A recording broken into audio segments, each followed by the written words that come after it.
What's up? I hope you're all having a good day or night, depending on where you are or what time you're watching this right now. So, honestly, it feels like it's been so long since I made my last video, even though I just had one like 2 days ago. But it's because I filmed that video. Like, I filmed it. I know it was like released on Monday, but I filmed it on Sunday, and then right now it is Tuesday at the time of filming this video. And I know that's not like that long, but for somebody that uploads on a daily basis, it feels that long. Plus, on top of that, I got midterms going on right now. I took my driver's test. I passed, by the way. Took my driver's test. Just like, a lot's been going on recently for me, so it just feels like so much has happened in such a short amount of time, to where it feels like it's been like a week since I made my last video. But anyway, I am back with another one. So today I am going to be reading not Diary of Wimpy Kid like usual. By the way, only got one more video to come for that, because there's only like 17 pages left, so not much. But this is something far, far better. I bought this on Amazon. I bought an entire book set. This is the first volume of 3. First volume of 3. I have the other 2, but I'm just going to be reading from the first one. And it is like officially one of my prized possessions, honestly. I'm not even being dramatic there. This is awesome, okay? And you should see the box set thing that it came in. It looks so good. But it is a book about the best game ever made. Skyrim. It is a Skyrim book. Volume 1. The Histories. So, yeah. Pretty good purchase, if I do say so myself. So,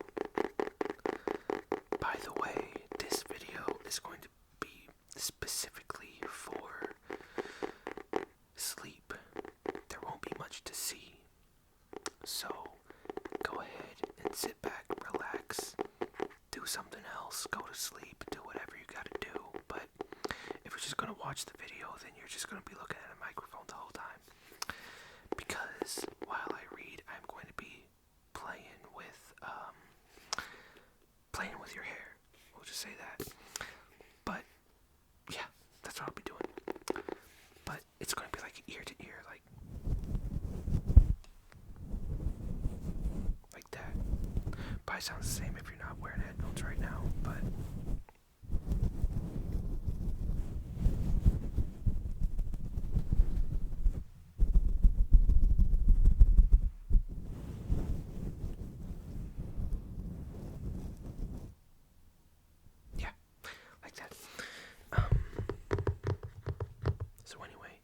I'm gonna be reading like the first few pages, because unlike Diary of Wimpy Kid, these pages are there's a lot to read, as you can see. That's like the average page. Look, there's Parthenax, by the way. There's Parthenax. Yeah, buddy. I think that might not be Parthenax, actually. I'll find out eventually, because I'm going to be reading this on my own, of course. I'm just doing this for a video. But, anyway, yeah. So, just sit back, relax, and let's get going with the very beginning of the book. A brief history of the Empire, which has 3 different parts. Not sure how much I'll get done with, but I'll read about 20 minutes worth, so we'll see. Alright, so I'm going to scoot this back. Okay. Just going to put this... Actually, let me turn this up. Just a bit, there we go. Put that right there. Alrighty.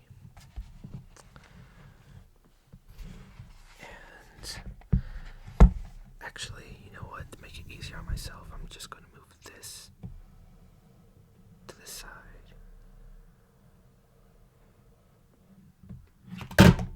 Oh, shoot. I knew that was going to happen. The webcam fell off. That's why I was doing it so slowly, but still happened anyway.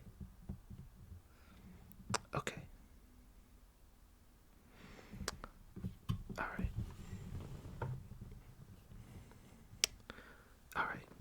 I think that's secure. I don't know, this thing's been giving me trouble recently, but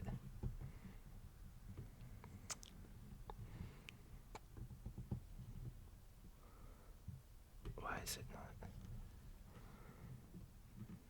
There we go. There we go. Okay. Finally.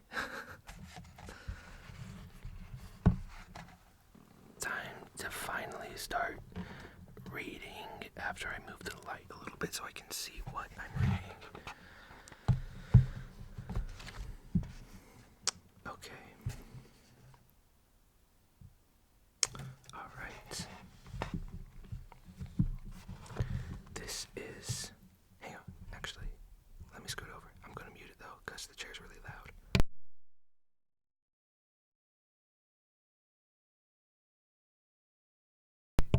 Alright, this is part one. This is part one of a brief history of the Empire.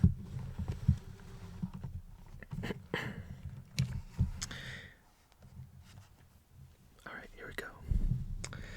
Before the rule of Tiber Septim, all Tamriel was in chaos.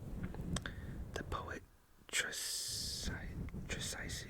called that period of continuous unrest, days and nights of blood and venom.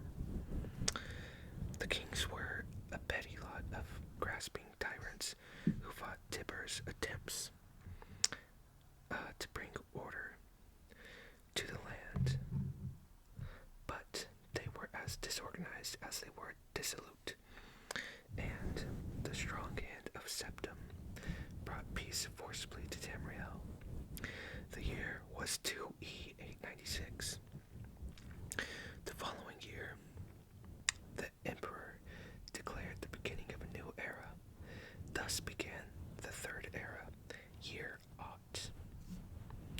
For 38 years, the Emperor Tiber reigned supreme. It was a lawful, pious, and glorious age, when justice was known to one and all, from serf to sovereign. On Tiber's death, it rained for an entire fortnight, as if the land of Tamriel itself was weeping. The emperor's grandson, Plagueis, came to the throne.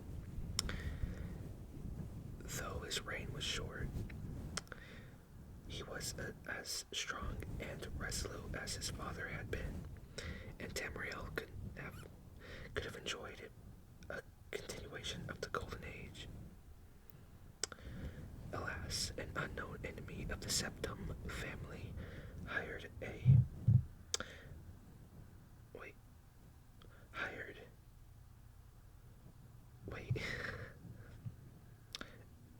an unknown enemy of the Septim family hired that accursed organization of cutthroats, the Dark Brotherhood, to kill the Emperor, Plagueis the First. As he knelt at prayer at the Temple of the One in the Imperial City, Plagueis I's reign lasted less than 3 years. Or Plagueis the First. Plagueis had no living children, so the crown imperial passed to his first cousin, the daughter of Tiber's brother, Agnorith Kintiara, former queen of Silvanar, assumed the throne as Kintaria the First. Her reign was blessed with prosperity and good harvests, and she herself was an avid patroness of art, music, and dance. Kintiara's son was crowned after her death, the first emperor of Tamriel to use the imperial name Uriel. Uriel I was the great lawmaker of the Septim dynasty and a promoter of independent organizations and guilds.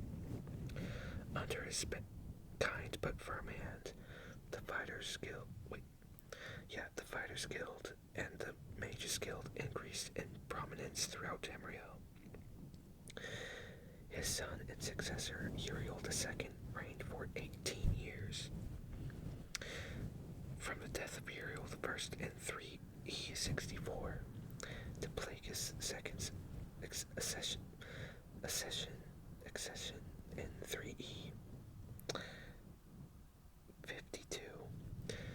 Tragically, the rule of Uriel II was cursed with blights, plagues, and insurrections.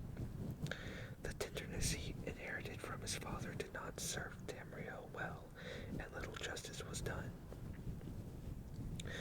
Plagueis II inherited not only the throne from his father, but the debt from the latter's poor financial and judicial management. Plagueis dismissed all of the Elder Council and allowed only those willing to pay great sums to assume their seats. He encouraged similar acts among his vassals. The king of Tamriel, and by the end of his 17th year reign, Tamriel had returned to prosperity. His critics, however, have suggested that any advisor possessed of wisdom, but not of gold, had been summarily ousted by Plagueis. This may have led to some of the troubles his son Antiochus faced when he in turn became emperor. Antiochus I was certainly one of the more flamboyant members of the usually austere Septim family. He had numerous mistresses and nearly as many wives, and was renowned for the grandeur of his dress and his high good humor. Unfortunately, his reign was rife with civil war, surpassing even that of his grandfather Uriel II. The War of the Isle in 3E110, 12 years after Antiochus assumed the throne, nearly took the province of Sumerist Isle away from Tamriel. The united alliance of the kings of Sumerist and Antiochus only managed to defeat King Orgum of the island kingdom of Biandania due to a freak storm. Legend credits the Sigic order of the Isle of Artaeum with the sorcery behind the Tempest.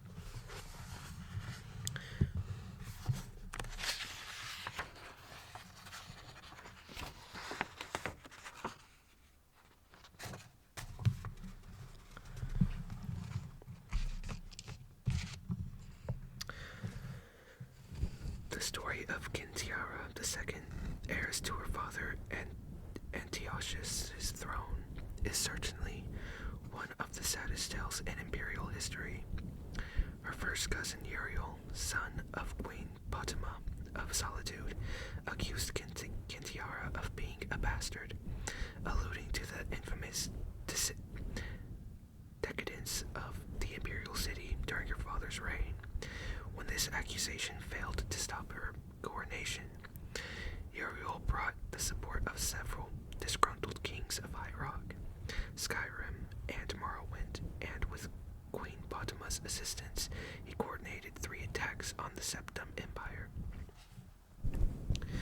The first attack occurred in the Lilac Bay region, which separates High Rock and Hammerfell. Kintiara's entourage was massacred and the Empress taken captive. For 2 years, Kintiara II languished in an imperial prison, believed to be somewhere in Glenpoint or Glenmorial, before she was slain in her cell under mysterious circumstances. The second attack was on a series of imperial garrisons along the coastal Morrowind Islands. The Empress's consort, Contin Arinix, fell defending the forts. The third and final attack was a siege of the imperial city itself, occurring after the Elder Council had split up the army to attack western Hyrok and eastern Morrowind. The weakened government had little defense against Uriel's determined aggression and encapsulated after only a fortnight of resistance. Uriel took the throne that same evening and proclaimed himself Uriel III, Emperor of Tamriel. The year was 3E 121. Thus began the War of the Red Diamond. Alright, that's part 1. Now we are moving on to part 2. And a little disclaimer, I've already read part 1. Like, I got this book very recently, so I've only had time to read the first part. So now, everything I'm about to read I've never read before, so I'm pretty excited. Okay, but anyway, on to part 2. Volume 1 of this series described in brief the lives of the first 8 emperors of the Septim dynasty, beginning with the glorious Tiber Septim and ending with his great-great-great-grandniece, Kintiara II. Kintiara's murder in Glenpoint while in captivity is considered by some to be the end of the pure strain of Septim blood in the imperial family. Certainly, it marks the end of something significant. Uriel III not only proclaimed himself Emperor of Tamriel, but also Uriel Septim III, taking the eminent surname as a title. In truth, his surname was Montiarco, from his father's line. In time, Uriel III was deposed and his crimes revealed. But the tradition of taking the name Septim as a title for the Emperor of Tamriel did not die with him. For 6 years, the War of the Red Diamond, which takes its name from the Septim family's famous badge, tore the empire apart. The combatants were the 3 surviving children of Plagueis II, which were Potema, Severus, and Magnus, and their various offspring. Potema, of course, supported her son Uriel III, and had the combined support of all of Skyrim and northern Morrowind. With the efforts of Severus and Magnus, however, the province of Hyrok turned to goat. The province of Hammerfell, Somerset Isle, Valenwood, Elswire, and Black Marsh were divided in their loyalty, but most kings supported Severus and Magnus. In 3E 127, Uriel III was captured at the Battle of Ichidag and Hammerfell, en route to his trial in the Imperial City. A mob overtook his prisoner's carriage and burned him alive within it.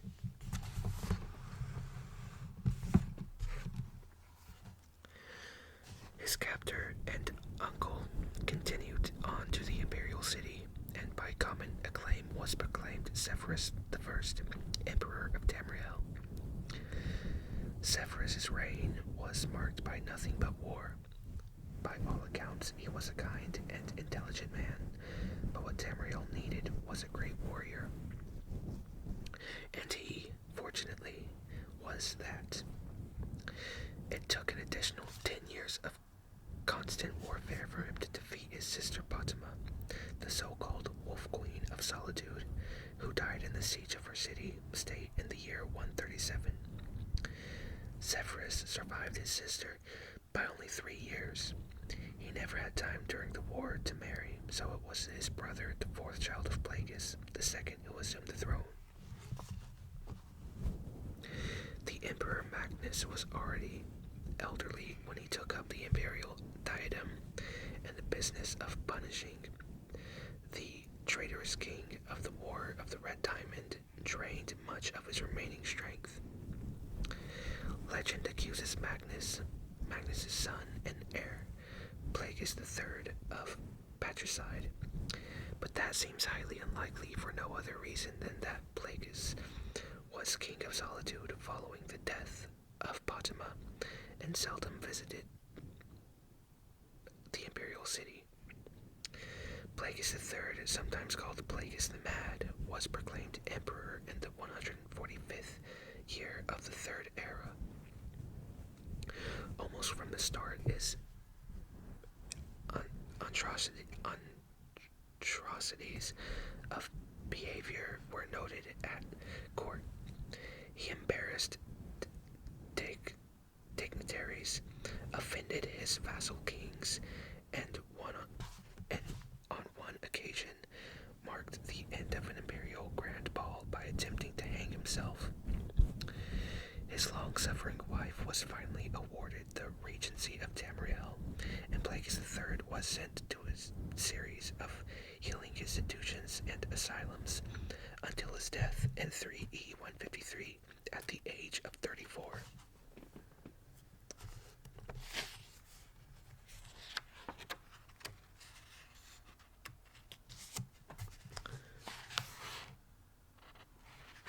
Oh wait.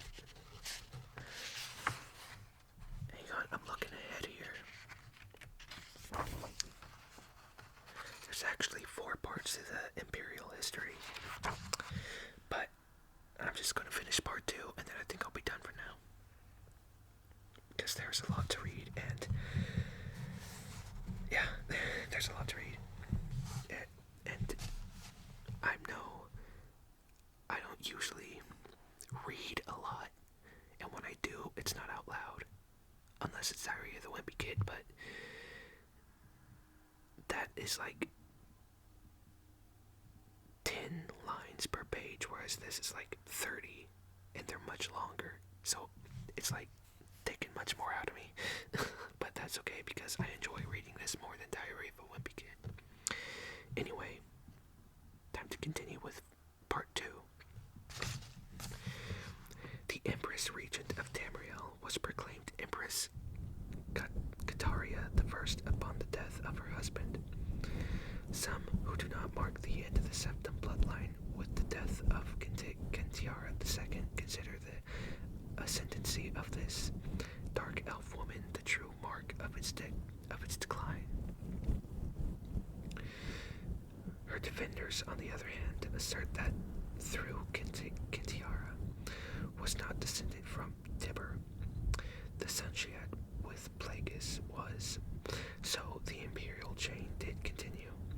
Despite racist assertions of the contrary, Kataria's 46-year reign was one of the most celebrated in Tamriel's history.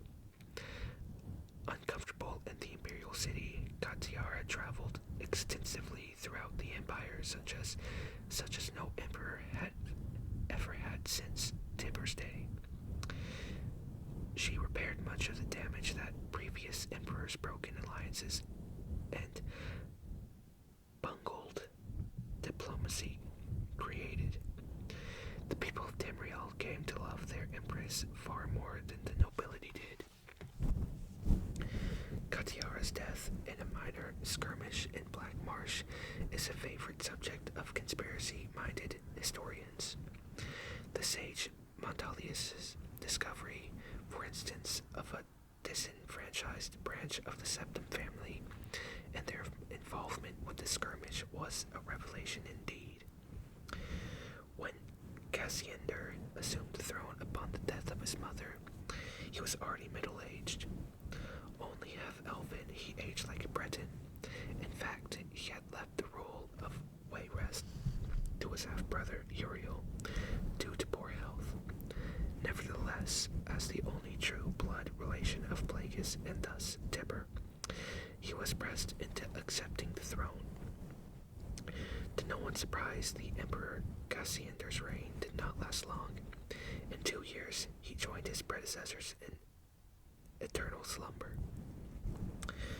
Uriel Lariat Cassander's half-brother and the child of Kintiara I, and her imperial consort Gulliver Laureate, after the death of Plagueis III, left the kingdom of Wayrest to reign as Uriel IV. Legally, Uriel IV was a septim. Cassander had adopted him into the royal family when he had become king of Wayrest. Nevertheless, to the council and the people of Tamriel, he was a bastard child of Katiara. Uriel did not possess the dynamicism of his mother, and his long 43-year reign was a hotbed of sedition.